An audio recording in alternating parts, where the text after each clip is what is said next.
All right, let's dive into something pretty wild. We're going to explore a way of reading ancient texts that's built on one single, really radical assumption. And it's this. What if the text you're reading is so perfect it has absolutely zero wasted words? I mean, none. If you can wrap your head around that one idea, well, it changes absolutely everything. I mean, think about it. In pretty much any poem or song you love, right, you're going to find writers repeating themselves. They say the same thing, but in slightly different words. For rhythm, for emphasis. It just sounds good. It's a totally normal, standard part of your writer's toolkit. Okay, but what if you were reading a text that wasn't just written by a person? What if it was, say, divinely authored? Would it still have that kind of filler? Or would every single word be deliberate? What if what looks like simple repetition is actually a secret doorway, a clue to a whole other layer of meaning hiding just beneath the surface? Yeah, that one idea right there, that's the key to everything we're about to unpack. So, to really get this, we've got to meet the man who championed this idea. His name was Rabbi Joseph Hayun, and we're talking about a seriously brilliant mind. He was the leader of the Jewish community in Lisbon all the way back in the 15th century. And the way he read the Bible, I mean, it was with an intensity that was just on another level. All right, so here's where we're headed. First, we'll break down his core principle, the no wasted words idea. Then we'll see it in action, unlocking hidden meanings and even solving a huge biblical puzzle. We'll also see how he wasn't afraid to change his own mind. And finally, we'll talk about why any of this matters to us today. Let's get into it. Okay, let's get right to the heart of his method. You have to understand, Rabbi Hayun didn't just pull this out of thin air. His entire approach was basically a direct challenge to the way people had been reading the Bible for a very, very long time. You see, for centuries, whenever a scholar came across two similar phrases, they'd kind of just shrug and use this Hebrew term, kefel inyan bimilim shonot. It basically just means, oh, it's a repetition of the same idea in different words. It's just poetry, just style. But for Rabbi Hayun, that was a huge cop-out. To him, just calling it poetry was completely missing the genius of the text. And the difference in perspective is it's night and day. The standard view looks at repetition and says, that's just a nice sounding poetry. But Hayun's view, it looks at the exact same thing and says, wait a minute, that's a clue. That's a puzzle. Where everyone else saw a simple synonym, he saw a giant flashing neon sign from the author telling him, hey, dig deeper right here. Because in a perfect text, there are no accidents. There is no filler. And to be fair, this wasn't just his idea. He actually got this core principle from his own teacher, Rabbi Isaac Kantor.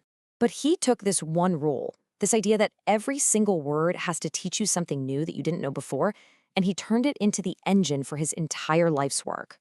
It's an incredible commitment to an idea. Okay, so that's the theory, right? No wasted words. Sounds good. But what happens when you actually apply it to the text? Well, this is where it gets really cool. Let's check out a couple of examples he found in the book of Joel. So take this verse, for instance. It says, the Lord is a refuge and a stronghold. Now, 99 out of 100 people would look at that and say, okay, refuge, stronghold, same thing. It's just poetry. But not Hayun. He zooms in. He says, wait, a refuge? In Hebrew, a machse? That's like a basic storm shelter. It's for everybody, the masses. But a stronghold? A ma'oz? Whoa, that's a fortified castle. That's next-level protection, and it's reserved for the spiritual elite. All of a sudden, it's not repetition at all. It's a hidden hierarchy of protection encoded right there in the words. And he does the exact same thing here. The text tells drunkards to weep and wine drinkers to wail. To you and me, that sounds like, well, the same people, right? But Hayun says, no, look closer. A drunkard is someone who is habitually drunk. Their whole life might revolve around wine. They have way more to lose, so their grief is commanded to be more intense. They have to weep. But a casual wine drinker, they have less invested, so their sorrow is a less intense wailing. It's brilliant. The specific word choice reveals a specific level of emotional pain. And his method gets even more sophisticated. He realized it wasn't always about finding hidden hierarchies. Sometimes, what looked like repetition was actually describing two different steps in a logical progression, like a cause and effect. Check this out. In one spot, the text says, the priests mourned. Simple enough. But then a little later, God tells them to gird yourselves and lament. Hayun says, see, that's not a repeat. The first verse is describing the internal feeling. They felt grief. The second verse is the command for the external action. It's a perfect logical sequence. First, you feel the grief inside, then you're told to show it on the outside. Okay, so this method is clearly amazing for finding these hidden literary gems. But it wasn't just a game.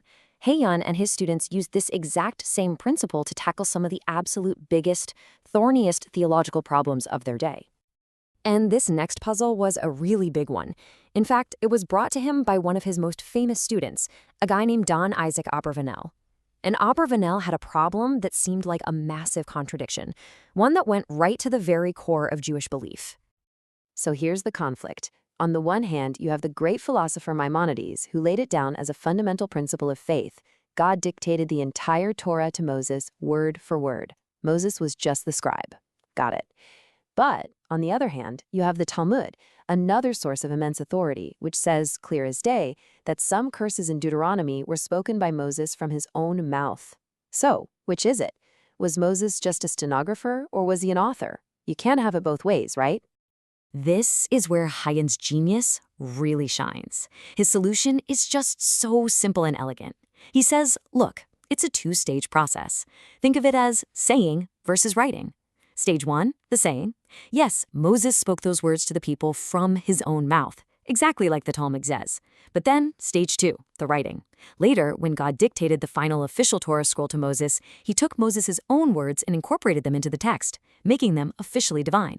And just like that, poof, the contradiction disappears. Both Maimonides and the Talmud are right. They're just describing different parts of the timeline. It's an absolutely perfect solution. But here's something that's really important to understand about Heian.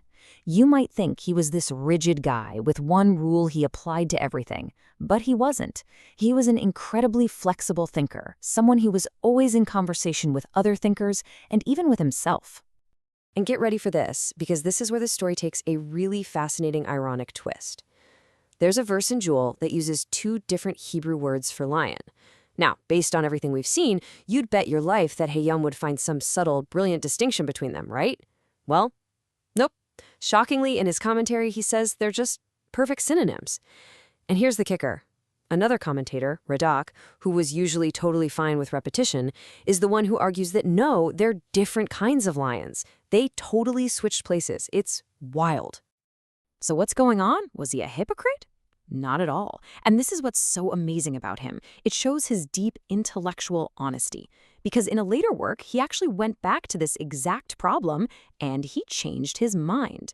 He reversed his position and agreed that yes, the two words for lion probably do mean different things. And that right there is the sign of a true genius, someone who isn't afraid to question their own ideas and evolve. So let's wrap this all up.